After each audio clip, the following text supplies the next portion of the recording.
Xin chào các bạn. Google Earth thì nó có một cái chức năng về khảo sát đường giao thông khá là hay.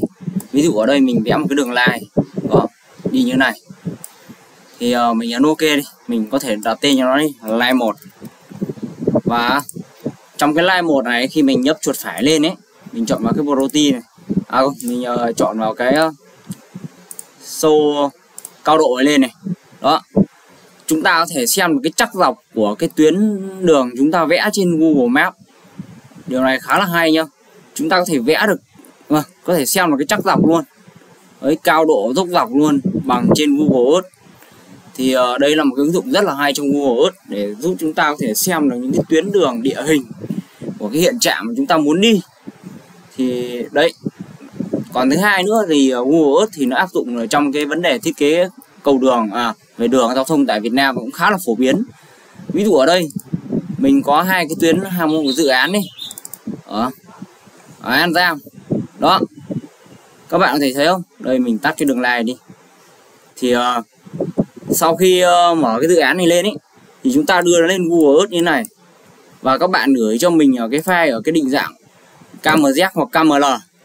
Ở đây thì thường thì nó là KMZ nhá, các bạn phải lưu ở chế độ KMZ như ở bài trước mình hướng dẫn các bạn ấy, thì các bạn lưu về KMZ và sau đó các bạn gửi cái file này để cho người ta dùng cái app điện thoại, cái app Google Earth ấy, người ta mở lên.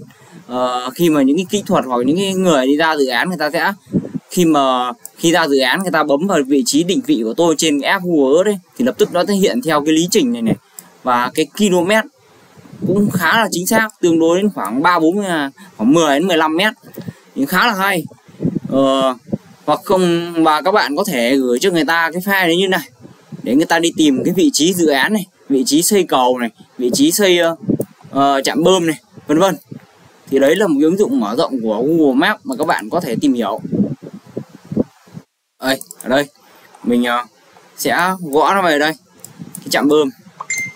Ở đây nó sẽ có các trạm bơm này đó. Thêm ví dụ ở đây mình đã tắt cái line An Giang đi, nó sẽ hiện ra một số các vị trí các trạm bơm mà chúng ta cần có thể đây, ví dụ như cái file này các bạn đấy, cứ mốc tọa độ DC thì đấy, gửi cho các đối tác, cho những cái công ty người ta đến người ta tìm mốc để người ta triển khai cái dự án. Thì đấy là ý nghĩa của những cái file Google Maps, Google Earth thì trong lĩnh vực cầu đường thì đó cũng khá là hay. Thì mình biết là mình chia sẻ cả đấy, thì thứ nhất. Thứ hai nữa, bây giờ là trên Google Maps